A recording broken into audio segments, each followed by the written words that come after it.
America बंद करने लगा अपने दूतावास। अमेरिका अपने नागरिकों को अब वापस बुलाने लगा है। क्या अरब मुल्कों के लिए इससे बड़ा सबक कोई हो सकता है? दोस्तों, मेरे पीछे जो आप मैप देख रहे हैं, दरअसल इसी मैप पर अब पूरी दुनिया की निगाह है, क्योंकि हर कोई इस बात को लेकर चिंतित है कि इस युद्ध का दायरा जिस तरह से बढ़ रहा है, अगर इसमें किसी भी तरह से यूरोप इन्वॉल्व हो गया तो फिर ये पूरी दुनिया को अगर अपनी जद में ले लेगा तो फिर इसके लिए कौन जिम्मेदार होगा।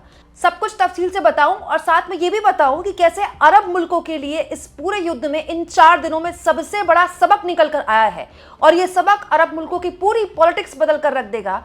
और ये भी आपको इस वीडियो में मैं बताऊंगी कि जब ईरान लगातार मिडिल ईस्ट के अलग अलग देशों पर हमले कर रहा है, ये देश ईरान पर पलटवार क्यों नहीं कर रहे हैं। ये भी आपके मन में एक सवाल होगा ना कि सऊदी अरब में यूएस की एम्बेसी को निशाना बना लिया, कुवैत में बना दिया, बहरीन में ईरान मिसाइल दाग रहा है, यूएई में दाग रहा है, तो फिर ये सब पलटवार क्यों नहीं कर रहे हैं ईरान में? इसका जवाब भी मैं आपको दूंगी। इसके पीछे भी एक स्ट्रैटेजी है, ईरान की स्ट्रैटेजी, जिसकी वजह से ये देश अमेरिका के भरोसे बैठे हुए हैं। लेकिन उससे पहले इस वक्त की बहुत इंपॉर्टेंट जानकारी आपके सामने मैं रखना चाहती हूँ। दोस्तों ये जानकारी यूएस ने दी है कि कुवैत में जिस तरह से हमले हुए ईरान के, फिलहाल के लिए कुवैत में यूएस ने अपनी एम्बेसी बंद कर दी है। दोस्तों, किसी भी देश में किसी भी देश की एम्बेसी बंद होना बहुत बड़ी बात है। हालांकि अमूमन ये तभी होता है जब दो मुल्कों के बीच में बहुत जबरदस्त टकराव होता है। यहाँ कुवैत और अमेरिका के बीच में कोई टकराव नहीं, लेकिन दोस्तों इजराइल और अमेरिका ने जिस तरह से ईरान पर हमला किया और ईरान लगातार जिस तरह से कुवैत के में हमले कर रहा है, इसको लेकर यूएस इस बात से उसने अपनी एम्बेसी शायद बंद कर दी, क्योंकि वो सुरक्षा को लेकर हो सकता है उसके पास कोई इंटेल रिपोर्ट हो या सुरक्षा के मद्देनजर यह फैसला लिया गया हो। क्योंकि आज सुबह ही एक खबर आ गई कि सऊदी अरब में जो यूएस की एम्बेसी है उसको निशाना बनाया गया है। हालांकि वहां किसी के हताहत होने की खबर अभी नहीं आई है, लेकिन हो सकता है कि एहतियात के तौर पर मिडिल ईस्ट के कुछ और देशों में भी यूएस अपने एम्बेसीज को फिलहाल के लिए बंद कर दे। तो दोस्तों एक और जानकारी रॉयटर्स ने दी है। रॉयटर्स की इस खबर के मुताबिक यूएस ने कतर, कुवैत, बहरीन, इराक और जॉर्डन में अपने उन गवर्नमेंट ऑफिशियल्स को जो कि नॉन इमरजेंसी हैं, मतलब जो जिनका बहुत ज़रूरी काम नहीं है, जो इमरजेंसी स्टाफ में नहीं आते हैं, उनको, उनके फैमिली मेंबर्स को, क्योंकि दोस्तों अगर आप किसी अपने देश के लिए किसी दूसरे देश की एम्बेसी में काम कर रहे हैं तो आप अपने परिवार को भी लेकर जाएंगे ना, तो उनके परिवार वालों को ये कहा गया है कि तुरंत वापस अमेरिका आ जाइए। दोस्तों इसके अलावा मैं आपको ये खबर भी दिखा चुकी हूँ। दोस्तों अमेरिका की तरफ से मार्को रूबियो ने बाकायदा ऑफिशियली बोला है कि जितने भी मिडिल ईस्ट में अमेरिकन हैं सब वापस आएँ, तुरंत वापस आ जाएं वो। तो इसके जरिए अमेरिका अपने मुल्क के लोगों को बचा रहा है। तो बड़ा सवाल ये है कि ये अमेरिका क्यों कर रहा है? अमेरिका इसलिए कर रहा है कि क्या वो ये मानता है कि मिडिल ईस्ट में रहना अभी खतरनाक है? तो दोस्तों अगर अमेरिकन के लिए खतरनाक है तो मिडिल ईस्ट में रह रहे लोग, जो वहाँ के स्थानीय लोग हैं, वहीं के बाशिंदे हैं, उनके लिए सेफ कैसे हो गया? और दोस्तों इन सब में अमेरिका ने देखिए मिडिल ईस्ट को कितनी बड़ी मुश्किल में डाल दिया है। और दोस्तों ये मुश्किल केवल ड्रोन्स के आने, मिसाइल की तस्वीरों से नहीं है, ये आर्थिक बहुत बड़ी मुश्किल है। देखिए वैसे तो ये सभी देश बहुत क्योंकि तेल की खदानें यहाँ बहुत ज़्यादा हैं तो विकसित हैं, लेकिन दुबई तो पूरी दुनिया के पैसे वालों का हब है, इन्वेस्टमेंट का हब है। सारी बड़ी कंपनियों के बड़े बड़े दफ्तर वहीं हैं। दुबई के लिए मैंने गूगल के एआई से एक सवाल पूछा कि दुबई में कितने लॉसेस हुए हैं ईरान अमेरिका के 3 दिन के युद्ध की वजह से। तो ये गूगल एआई ने दोस्तों मुझे जवाब दिया है कि दुबई इंटरनेशनल एयरपोर्ट बंद है। दोस्तों दुबई का जो इंटरनेशनल एयरपोर्ट है ना, वो केवल एक इंटरनेशनल एयरपोर्ट नहीं है, वो एक तरह का ट्रांजिट है। तो जैसे कोई भी लंबी फ्लाइट आपको लेनी है तो दुबई में उसका या तो एक स्टे होता है या हॉल्ट होता है। दुबई का जो एयरपोर्ट है वो ह्यूज है, बहुत बड़ा है और लगातार चलता है वो, मतलब उसमें कभी रात नहीं होती। हालांकि एयरपोर्ट पे तो कभी भी रात नहीं होती, लेकिन वो इतना बड़ा एयरपोर्ट है। और दुबई एयरपोर्ट बंद हो जाना मतलब दुनिया भर की उड़ानें रद्द होना। दुनिया भर की कई उड़ानें रद्द हैं, भारत की भी कई उड़ानें रद्द हैं, क्योंकि दुबई के अलावा कोई रूट ही नहीं है। दोस्तों यहाँ गूगल एआई बताता है कि ऑलमोस्ट एक दिन का खर्चा दुबई एयरपोर्ट का बंद होने का 1 बिलियन पर डे है। हालांकि दुबई एयरपोर्ट पूरी तरह से बंद है नहीं है, मुझे इसके बारे में पूरी जानकारी पुख्ता तौर पर नहीं मिली। शुरुआती तौर में ऐसी खबर आई थी कि कुछ दिन के लिए, एक दिन के लिए बंद हुआ था। दोस्तों यहाँ पर लिखा है एमिरेट्स एयरलाइन, जो कि बहुत बड़ी एयरलाइन है, एयरलाइन नॉर्मली जनरेट्स रफली 360 to 370 मिलियन डॉलर डेली। तो अगर उसकी कुछ उड़ानें भी रद्द होती हैं तो उसमें उसको नुकसान होगा। हॉस्पिटैलिटी सेक्टर, यहाँ पर लिखा है कि hotel operators anticipate a 50% drop in revenue for the first quarter of 2026, क्योंकि सेंटिमेंट को नुकसान हुआ है। भाई दिल्ली एनसीआर के हो, मुंबई के हो, बैंगलोर के हो, जो बहुत बड़े बड़े धन्ना सेठ है ना, जो मतलब खानदानी रईस हैं, वो तो शॉपिंग ही दुबई में जाके करते हैं। अब कौन जाएगा दुबई?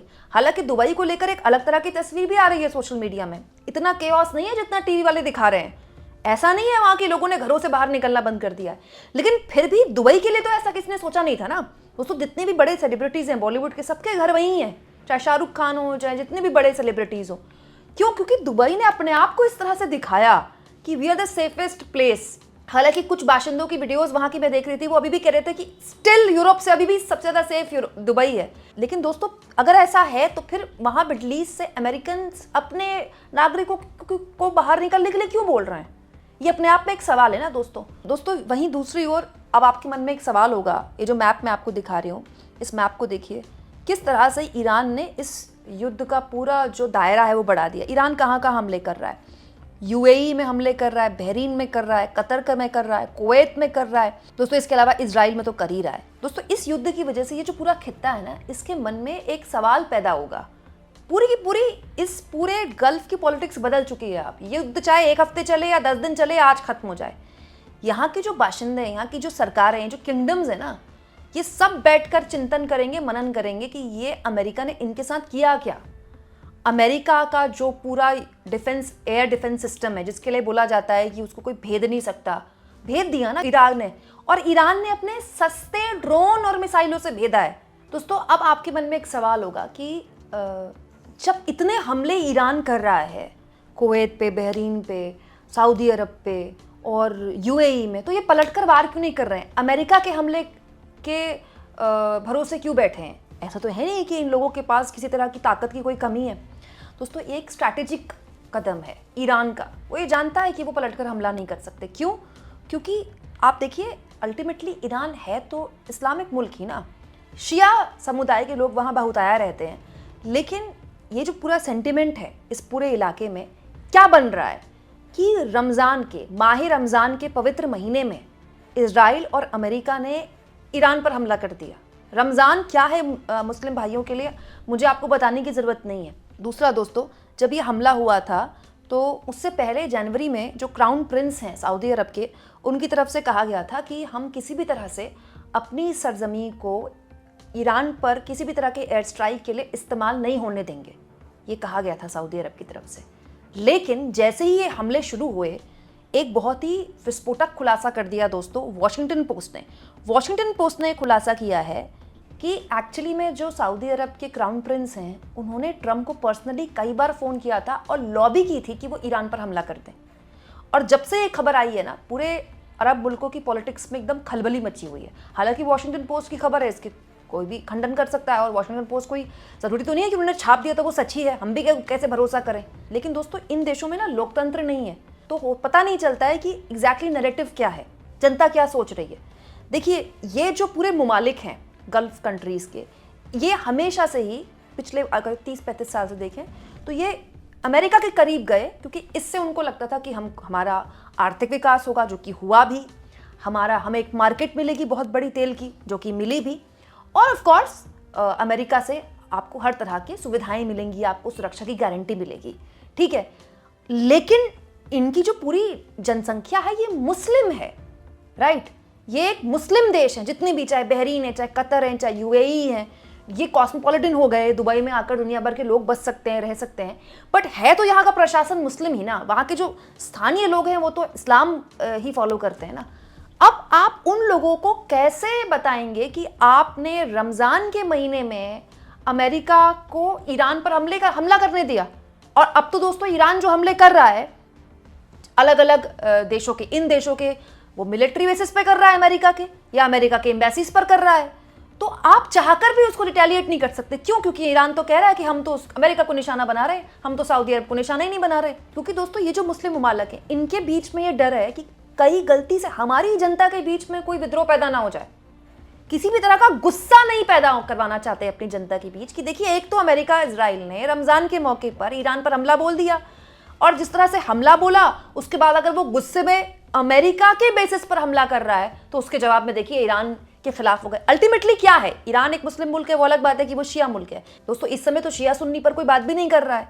अभी तो ईरान को एक मतलब एक स्वतंत्र देश पर आप इस तरह से हमला कर रहे हैं, तो आपकी खुद की आबादी भी आपसे ये सवाल पूछ सकती है ना कि आपने अमेरिका की हेजेमनी को क्यों स्वीकार किया, आप अमेरिका के भरोसे क्यों बैठे रहे, और जब अब ईरान से हम बच नहीं पा रहे तो क्या आप ईरान पे ही हमला कर देंगे।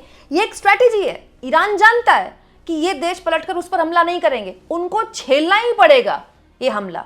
अब देखिए आने वाले वक्त में अगर ईरान हमले और बढ़ा देता है, फिर कुछ हो जाए तो मैं कुछ कह नहीं सकती, लेकिन अभी जो एक स्ट्रैटेजी ईरान की वो काम कर रही है। अभी दोस्तों इसको स्ट्रैटेजी काम करना नहीं कहेंगे तो क्या कहेंगे कि अमेरिका को अपने दूतावास बंद करने पड़ रहे हैं, अमेरिका सस्ते ड्रोन नहीं झेल पा रहा ईरान के। यानी कहानी उतनी सीधी नहीं है जितनी दिखाई दे रही है। किसने किस पर हमला किया, किसने किसको नुकसान पहुंचाया, इससे कहीं ज्यादा अब पूरा जो खेल है वो नैरेटिव का चल रहा है, और ये मान लीजिए आप पूरी की पूरी वर्ल्ड पॉलिटिक्स को बदलने वाला नैरेटिव होने वाला है। आपको क्या लगता है कमेंट बॉक्स में जरूर लिखें, और जितना हो सके चैनल को शेयर भी करें और सब्सक्राइब भी।